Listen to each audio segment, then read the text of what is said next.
হেমন্ত। প্রকৃতিতে এখন এক ভিন্ন মেজাজ। বর্ষার সতেজতা আর শীতের তীব্রতা, এই দুয়ের মাঝে হেমন্ত এক মধুমাস। এই সময় বাংলার প্রকৃতি হাসে এক সোনালি হাসিতে।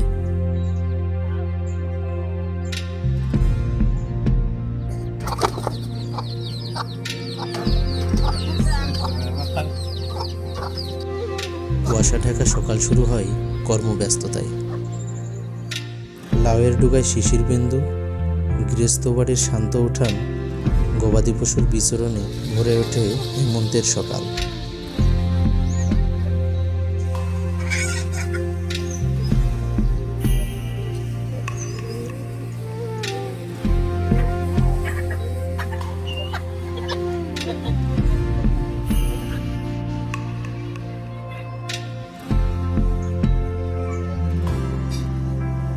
খুব সকালে পরিবারের জন্য খাবার রান্না করা দিয়ে শুরু হয় গৃহিণীর দিন।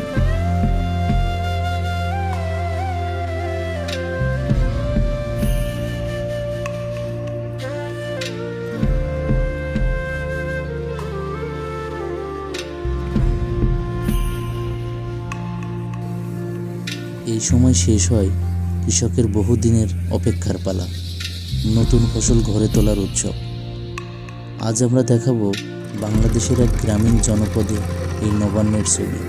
দেখাবো কৃষকের সুখ দুঃখ আর হাড়ভাঙা পরিশ্রম গল্প।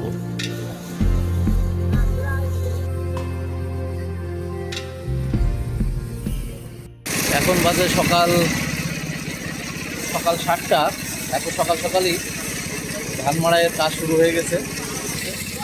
কেউ বিচালি, কেউ ধান টেনে এনে দিচ্ছে, কেউ ধান মাড়াইয়ের কাজ করছে। ভোর সকাল থেকে শুরু হয় ধান মাড়াইয়ের কাজ। এই কাজে আগে গরু ঘোড়া ব্যবহার হলেও কালের পরিক্রমায় তা বদলে গেছে। এখন বেশিরভাগ ধান মাড়াইয়ের কাজ মেশিনেই করা হয়।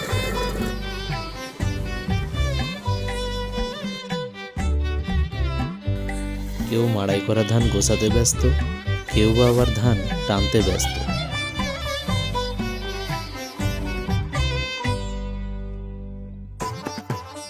আর মাড়াই করার পরে যে অবশিষ্ট খড় তৈরি হয় তা গবাদি পশুর খাদ্যের সংগ্রহের উদ্দেশ্যে পালা দিতে হয়।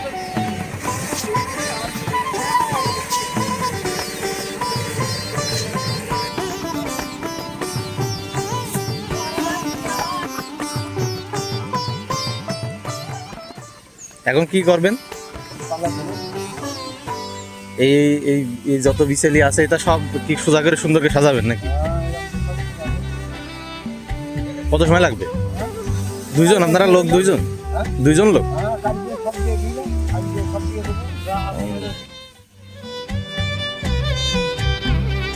এই বয়সেও কত পরিশ্রমী ভাবা যায়।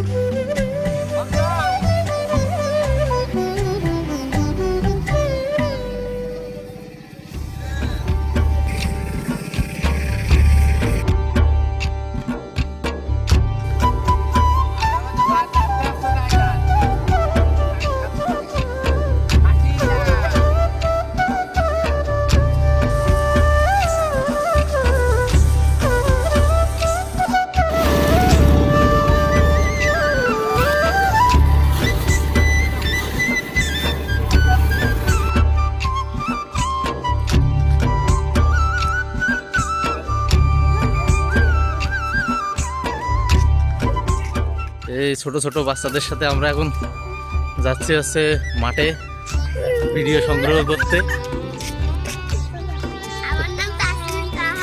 তাসলিম তাহা, হ্যাঁ আসিয়া, তাসলিম তাহা আর একজনকে। আচ্ছা, আমরা এই 3 জন মাঠে যাচ্ছি ভিডিও সংগ্রহের উদ্দেশ্যে, সব বাচ্চা কাচ্চাদের সাথে। ওরাও খুব আনন্দিত হচ্ছে আর আমারও খুব ভালো লাগছে।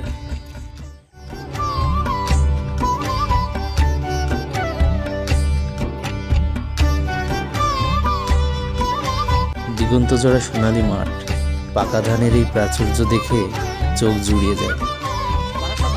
কিন্তু এই প্রাচুর্য সহজে আসেনি। এর পিছনে মিশে আছে একজন কৃষকের মাসের পর মাস ধরে মাটি ও ফসলের পরিচর্যা।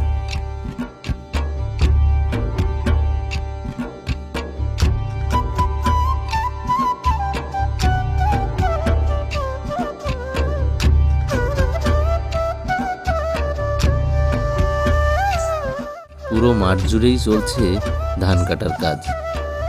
এখন সময় হয়েছে বহু যত্নের ফসলকে ঘরে তোলা।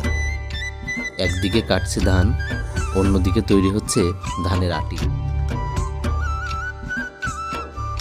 আর সেই ধান গৃহস্থ বাড়িতে নেওয়ার জন্য সেই চিরচেনা গরুর গাড়ি, যা আমাদেরকে বাংলার অস্তিত্বকে মনে করিয়ে দেয়।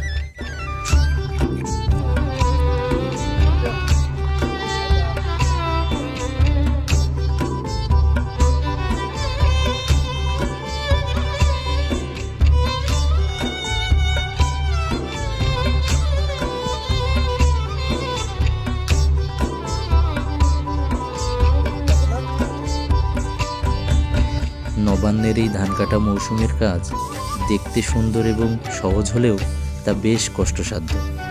এজন্যই এই সময় পরিবারের সবাই একে অন্যের হাতিয়ার হয়ে ওঠে। সে দুইটাই কি আপনার ছেলে নাকি? তোমার নাম কি? রিয়ন। স্কুলে যাও? স্কুলে যাওয়ার পাশাপাশি তো বাবাকেও সাহায্য করতে এসছো না? লেখাপড়া করে দেখে যে শুধু লেখাপড়াই করবে এরকম না, ওর সাথে যে আপনার কাজে হেল্প করছে। ছোট বয়স থেকেই জীবনের যে জিনিসটা মানে জীবন সংগ্রামটা কি এটা ও বুঝতে পারলে ভালো হবে, ওর জন্যই ভালো হবে। রিয়ন মাঠে আসছে ওর বাবাকে হেল্প করার জন্য।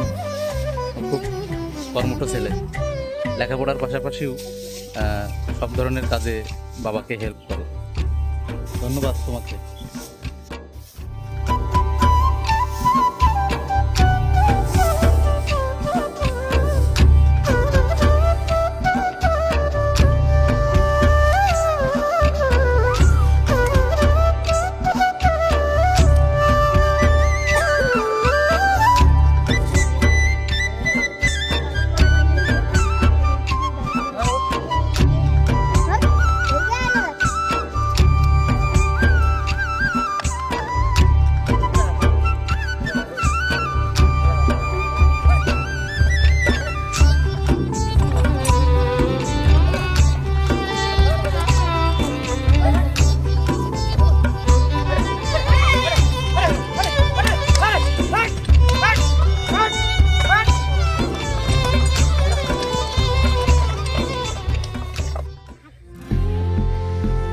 যতদূর চোখ যায় শুধু সোনালী রঙের আভা, যেন এক রংতুলির ক্যানভাস।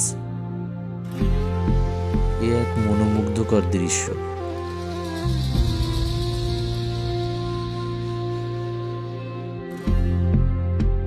মানে ভিডিও সংগ্রহের উদ্দেশ্যে আসছি তো, ওরা সবাই আমার মাঠের কোন জায়গায় কেমন কি আছে তো আমাকে ওরা চিনিয়ে নিয়ে যাচ্ছে।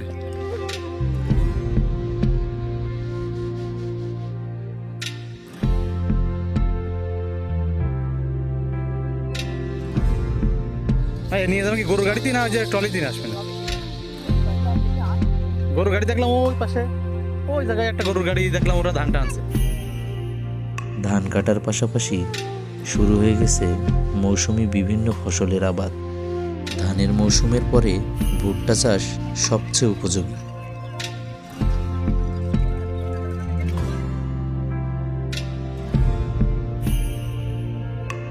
ধান সপ্তাহখানেক এভাবেই ফেলে রাখা হয়, যাতে করে ধানের ভিতরের কাঁচা ভাবটা একদম শুকিয়ে যায়।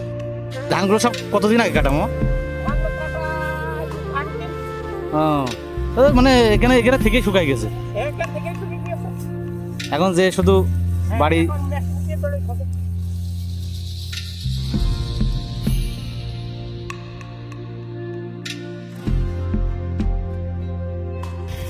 বাসায় যাওয়ার জন্য খুব চেষ্টা করছে, কিন্তু আমি বাড়ি যেতে দিচ্ছি না। আজকে বাড়ি যাওয়া হবে না কিন্তু তোমাদের, ঠিক আছে? আজকে সারাদিন আমার সাথে থাকতে হবে। রাজি আছো? সবাই হাত তোলো। হ্যাঁ ঠিক আছে। ওরা আমার সাথে ঘুরতে ঘুরতে ক্লান্ত প্রায়, তাই মাঝে মাঝে ওদেরকে সতেজ করার একটু চেষ্টা করছি।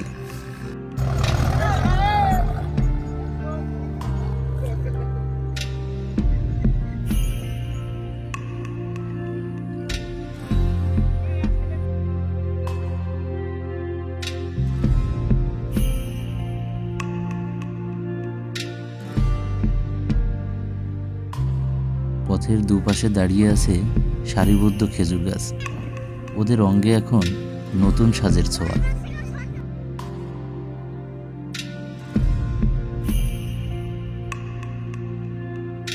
গাছিদের নিপুণ হাতে ঘষে মেজে পরিষ্কার করা হয়েছে গাছের বুক। তৈরি হয়েছে নলি, মাটির ভার বসানোর জায়গা। রস নামতে এখনো খানিকটা দেরি, যেন এক অদ্ভুত প্রতীক্ষার প্রহর গুনছে প্রকৃতি। কেমন আছেন? ও এমনি হাঁটতে অনেক বয়স হয়ে গেছে তো, আসলে এখন তো আর সেই ধানের কাজ এভাবে হয় না। তারপরেও মনে হয় যে মায়া লাগে মাঠের প্রতি, তাই না?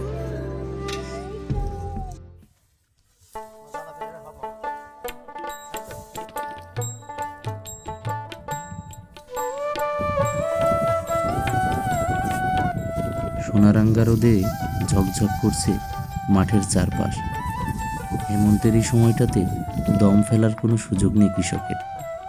কাজের এই আনন্দ আর কৃষকের ঘামঝরা হাসির টানে নিজেকে আর ধরে রাখতে পারলাম না। একটু হাত লাগালাম ওদের সাথে। এই রোদে পুড়ে মাঠে ঘাম ঝরিয়েই তো আমাদের মুখে অন্ন জোটে। সেই শ্রমের অংশীদার হতে পারাটাও তো এক অন্যরকম প্রশান্তির। পুরো মাঠ জুড়েই ছড়িয়ে আছে শুধু কাটা ধান, আর সেই ধান সংগ্রহে ব্যস্ত সেই চিরচেনা গরুর গাড়ি। তবে সময়ের সাথে সাথে বদলেছে অনেক কিছু। গরুর গাড়ির সেই মন্থর গতির পাশাপাশি এখন চাকা ঘুরছে যান্ত্রিক ট্রলিরও। দ্রুততার সাথে মাঠের ফসল গোলায় তুলতে এখন ট্রলিই ভরসা। ঐতিহ্যের পাশে আধুনিকতার এই মেলবন্ধন আমাদের কৃষির এক নতুন ছবি আঁকছে।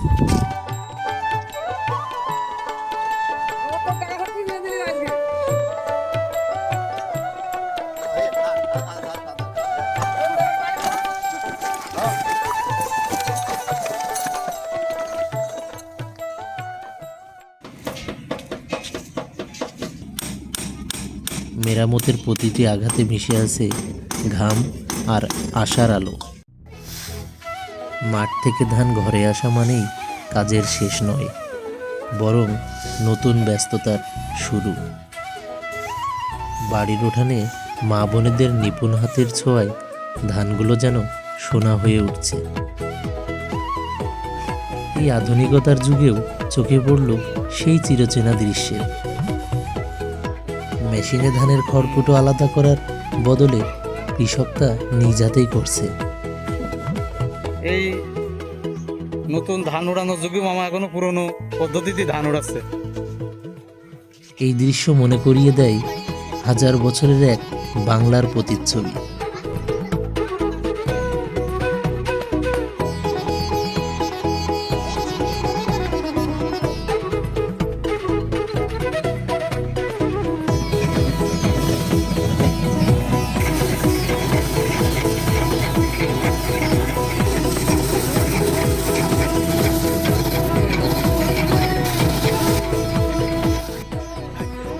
কাজের চাপে সময় যখন স্থির হয়ে আসে, তখন ডাক পড়ে দুপুরের খাবারের। এর চেয়ে শান্তি আর কী বা হতে পারে? অল্পতেই তুষ্ট এই মানুষগুলো। পেটে দানা পানি পড়তেই ক্লান্তি ভুলে আবার গল্পে মেতে উঠেছে। এই আতিথেয়তা, এই অকৃত্রিম ভালোবাসা, এটাই আসলে আমাদের আসল বাংলাদেশ।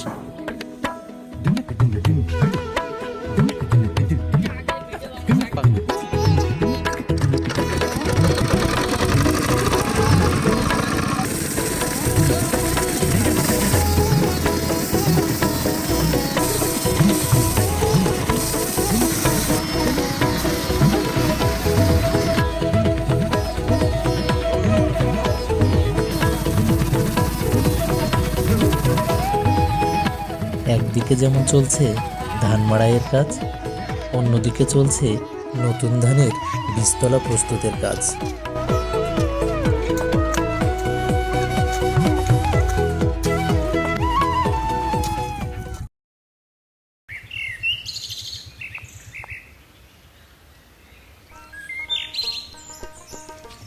সূর্য ওঠার আগেই যাদের দিন শুরু হয় তারা আমাদের দেশের কৃষক, যাদের হাতের ছোঁয়ায় কাদামাটি ভেদ করে বেরিয়ে আসে সোনালি স্বপ্ন। কিন্তু আজ এই স্বপ্ন দিন দিন ফিকে হয়ে আসছে। 1 বিঘা জমিতে ধান ফলাতে সার ডিজেলের দাম এখন আকাশচুম্বী, আর শ্রমিকের মজুরি দিতে গিয়ে কৃষকের পকেট শূন্য প্রায়। মামা কেমন আছেন? হ্যাঁ, ভালো আছে। আজকে কতটুকু জায়গার ধান কাটলে? এ 4 লোকের 2 বিঘা ধান কাটিছি। বিঘা হলো 4 টাকা লোক লাগছে কাটতে, আর বানতে হলো 8টা। সব মিলে তো খরচও তো অনেক। হ্যাঁ, খরচ 400 টাকা জন। তাও সার মাটির তো কম আছে না, 70 টাকা কেজি। আর ধানের দাম হচ্ছে 800, 900, 1000 টাকা। খালি কি সেটা তো অবশ্যই, কারণ আপনাদেরও তো একটা ইচ্ছা আকাঙ্ক্ষার ব্যাপার আছে, আপনাদেরও তো চাহিদা আছে। ধান যদি 800-900 টাকা হয়, সার 20 টাকা 25 টাকা কেজি করুক নাকি? এটা করলে আপনাদের অনেক সুবিধা হয়। সুবিধা হবে। তাতে ধানের আপনার উৎপাদন খরচের থেকে খরচ বেশি হয়ে আছে, এদিকে হলো চাষা বাঁচছে না। প্রিয় দর্শক, দেখতে পাচ্ছেন যে আসলে এই ধান কাটে মানুষ হচ্ছে একটা মনে আনন্দ নিয়ে, কিন্তু মনের আনন্দের ভিতরেও আসলে তাদের একটা আক্ষেপ কাজ করতেছে যে ধানের দাম খুবই কম। আসলে এটাকে নবান্ন উৎসব বলা হয়, কিন্তু বর্তমান সিচুয়েশনে এই উৎসব আর মনের ভিতরে কৃষকের কাজ করছে না। তারা খরচের সাথে যে ধানের বিক্রি যে দাম, তারা সেই দামটা পাচ্ছে না। আমরা চেষ্টা করছি যে ধানের দামটা যেন কৃষক ভালোভাবে পায়, বা সরকার যেন এটাতে ভর্তুকি দিয়ে তাদেরকে চাষাবাদে আরো বেশি উদ্বুদ্ধ করে।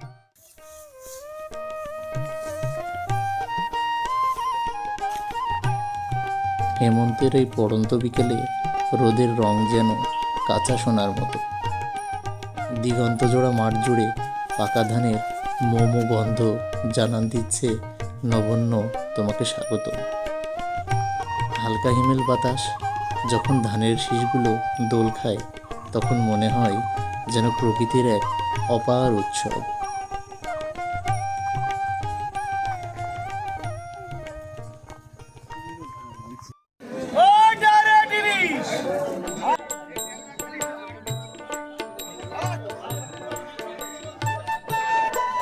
এই সময়টাতে বিকেল একটু দ্রুতই ফুরিয়ে আসে, তাই গ্রামের বাজার লাগেও আগে ভাগে।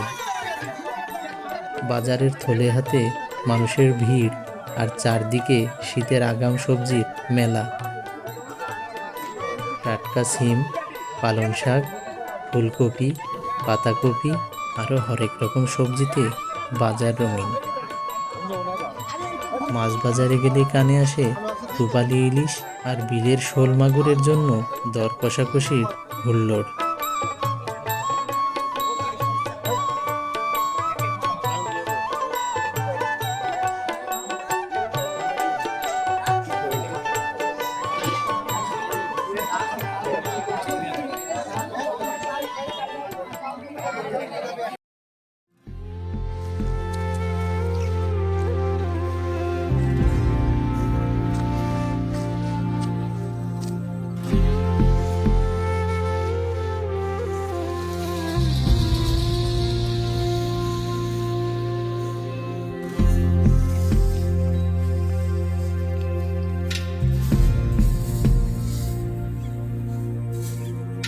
হ্যাঁ, মারাই করতে হবে। মারাইটা এখানে কিছু বেচতে হবে, কিছু খাইতে লাগবে। ধানের বাজার এখন ধরো 1100 টাকা মন যাচ্ছে নতুন ধান। এখন 1300, 1350 না হলে তো পড়তে হবে না। ওষুধ আছে, সারের দাম বেশি, সব জিনিসের দামই বেশি, নাঙল খরচ বেশি। এরকম পর্যায়ে এখন চলছে, সেই হিসাবে ফসলের দাম কম, অন্যান্য জিনিসের দাম বেশি, সার ওষুধ ইডা ওটা সবই বেশি। সূর্য এখন পশ্চিম আকাশে হেলে পড়ছে। মাঠের সোনালি আভা মিশে যাচ্ছে গোধূলির লালচে আলোয়। দিনের ক্লান্তি শেষে কৃষকের এখন ঘরে ফেরার পালা। এই হেমন্ত, এই নবান্ন, এই উৎসব, এটি আমাদের শিকড়ের টান। যে মাটির বুক চিরে ফসল আসে, সেই মাটি আমাদের মা, আর সেই মায়ের শ্রেষ্ঠ সন্তান হলো আমাদের এই নিরলস পরিশ্রম কৃষক।